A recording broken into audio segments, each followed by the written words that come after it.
maa ngi lay fay di nuyu képp koo xam ne mi ngi ñuy seetaan si émission bi. waaw questeur bu jigéen moom aadawuñu di ko gis te rawatina premier questeur boo jiituwul tam daa mel ni si ñuy jiitu nga bokk de. waaw si ñi jiitu laa bokk parce que traditionnellement bariwul li ñuy gis premier questeur di ko jox jigéen donc am na ki nga xam ne moom laa wutu jigéen la mais daanaka dafa mel ni 1 an la fi def transition bi ki ñu si gënoon xam mooy Daouda Dia donc ginnaaw moom yaakaar naa ne man maay questeur bi nga xam ne en début de législature moom lañ fi teg te muy jigéen. dinañ si ñëwaat sax si questeur lan mooy liggéeyam ak taxawaay bi am si assemblée nationale mais laataa loolu ñu bëri ñu la gën a ràññee si 14e législature bi ñu gis nga am taxawaay doon présider yenn saay ay séances à l' assemblée nationale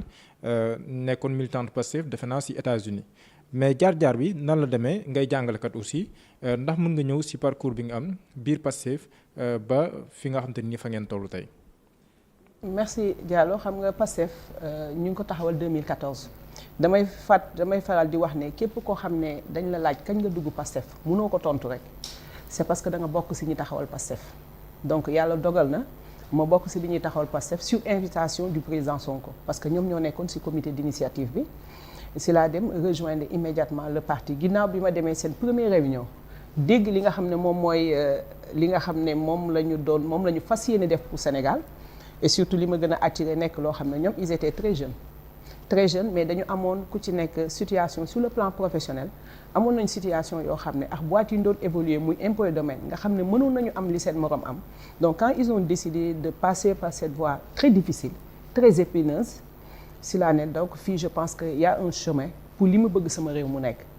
c'est à partir de ce moment que j'ai rejoint ñu liggéey décembre 2013 ba dem 2014 4 janvier mooy cette date bi nga xam ne ñëpp ko retenir ñu dem suñu assemblée générale commencé doxal suñu parti comme tout autre parti naissant di ko liggéey yàlla dogal au bout de 10 mois de participation aux activités du parti après si laa dem États-Unis bi ma demee États-Unis aussi j'avais une mission sama mission mooy dem samp parti bi si diaspora bi moo tax États-Unis moo nekk coordination boo xam ne moo njëkk a juddu si Pastef donc y a ce waaw si diaspora bi alors mu nekk un militantisme un peu transcontinental moom laa am yàlla may ma fekkee bi muy juddu fii yàlla may ma fekkee taxawal ko si diaspora bi Pastef. d'accord États-Unis la moo la fa yóbbu woon da nga demoon pour migrer ji am lan. waaw xam nga jigéen dëkkul fenn jigéen fii borom këram dëkk rek foofu la dëkk fii laa nekkoon di liggéey yàlla dogal ma dem États-Unis bi ma demee aussi dama yegsi rek fi nga xam ne sama borom kër foofu la doon liggéey dañ ma newoon invité ma ñëw def cours de vacances mais bi ma defee cours de vacances 2 semaines ñu xool ma rek ñu ne ma ndax intéressé wu na nga ñëw nekk fii professeur alors si là d'accord je suis revenu au Sénégal 8 mois après ma dellu ma accepté poste professeur d'études sociales foofu ñu moom lañ ko tuddee c'est comme histoire et géographie fii et ma jàngale fa nag pendant presque 10 ans. d'accord si kaw loolu tamit yaa ngi koy wax boobu Pastef fa ngi dox nga implanté fa Pastef foofu noonu sa États-Unis mu nekk kuréel coordination bi njëkk si diaspora bi mais si diggante boobu ndax yomboon na ñi ngeen ko sosalandoo ndax ñëpp àndoon leen si ba ni ngeen évoluer amoon na yeneen teq-teq yoo xam ne nii moom ngeen doon rencontrer. C'était très difficile parce que boo xoolee même le profil du leader d'habitude ñi nga xam ne ñoom ñoo yor parti politique Sénégal ñuy émerger mën ngeen ci compter ñu bari dafa am nit ñoo xam ne dañu am ancienneté ci langue politique bi c'est-à-dire ils étaient connus avant comme hommes politiques ça s'est passé avec Djibo Leyti Ka ça s'est passé avec Moustapha Niasse avec le président Macky Sall mais moom dafa nekk un fonctionnaire un cadre qui est sorti du néant donc qu'il fallait vraiment jaay ko Sénégalais yi donc yombul dans un premier temps et à plus forte raison ñu implanté wu ci diaspora bi à travers moom son discours mais yàlla dafa am un déclic parce que en 2015 nous avons 2014 je suis parti aux États-Unis 2015 il a fallu 2016 bi ñu ko jëlee fonction publique radié ko loolu moo gën a yokk li nga xam ne moom mooy visibilité am face à cette injustice les Sénégalais de l'extérieur ci dañu commencé di tendre l'oreille donte avant ça sax am na ñi nga xam ne ñu ma doon woo benn parce que ku bëggoon bokk ci diaspora bi souvent boo jotaan le président Sonko wala le président Diomaye dañ lay ne Aïcha mi ngi États-Unis surtout côté boobu donc les gens venaient petit à petit mooy ñi nga xam ne ils étaient vraiment scotchés sur l'actualité au pays mais après déclic bi mi ngi am biñ ko radié donc bi ñu ko radié ñu ngi commencé nag les gens commencé à venir mais également li nga xam ne mayoon nañu chance un peu parce que Amérique c'est la coordination la plus vaste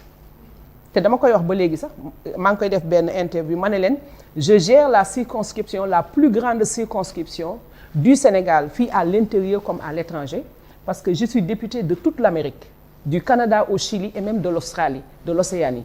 te benn député la muy man donc c'est comme ça que j'ai géré Pastef États-Unis 50 États il fallait implanter il fallait massifier et c'est le seul moyen dont on disposait à l'époque c'est d'acheter un temps d'antenne sur certaines radios dañ daan def émission chaque mercredi foofu noonu aux États-Unis et il arrivait que l'on invite le président Sonko wala le président Diomaye wala à l'époque Birame Souleye ñu ñëw waxtaan ak nit ñi ñu tontu c'est comme ça qu'on a fait de fil en aiguille ba yàlla def le parti s'est implanté. pourtant à un moment donné diaspora bi defe naa ne ñu ngi ko dénkoon président Diomaye am na benn jamono boo xam ne moom moo yoroon coordination bi ci wàllu woowu lan moo taxoon loolu ndax États-Unis bi nga nekkoon dafa sori woon le reste ay Europe ak yooyu ba mënoo woon gérer loolu am déet.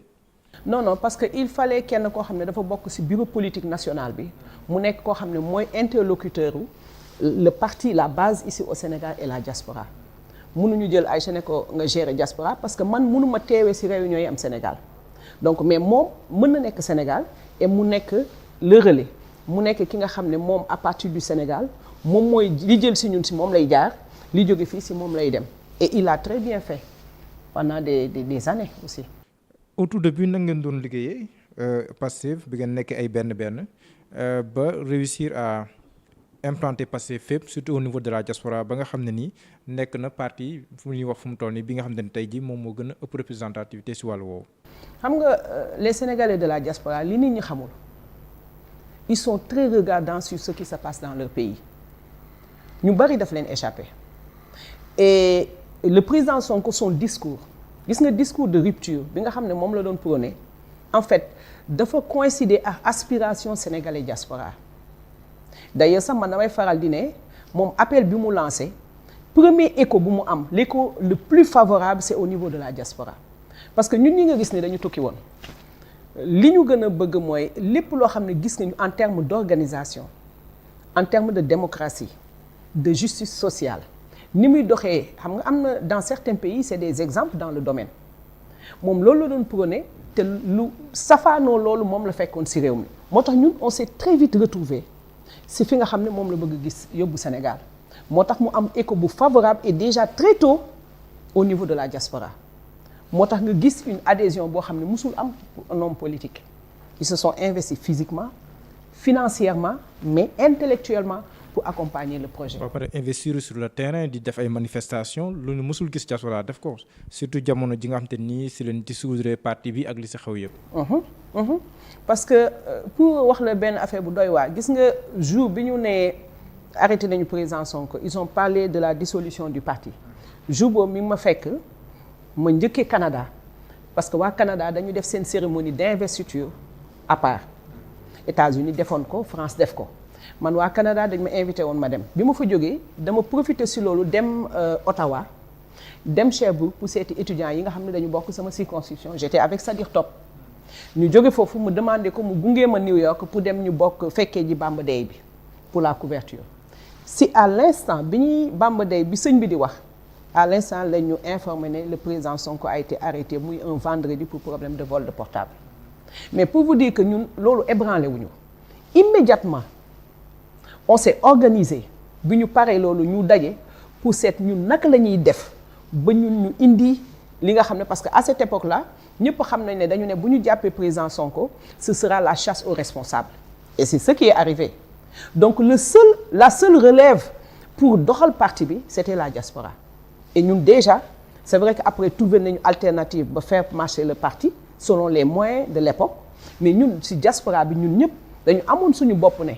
bu ñu arrêté yenn responsable ñun ñooy jël relève bi et puisque maintenant la communication est là il y a pas d'obstacle il y a plus d'obstacle man li may wax parce que le président Sonko fait partie des personnes qui ont fait tomber les barrières entre les Sénégalais de l'intérieur que de l'extérieur loolu moo indi seen implication sans retenue dans la vie publique de leur pays donc ñun pare woon nañu pour jël affaire bi. D'accord mais ngeen jël nguur gi tey xam ne diaspora bi dañoo exigeant surtout ñi nga xam ne bon ñi nekk fépp mais diaspora bi notamment ay rupture la ñuy xaar ndax jàpp nga ne yéen bi ngeen fi toogee ba tey yéen waa Pastef que yéen a ngi tegu foo xam ne nii lii taxoon diaspora bi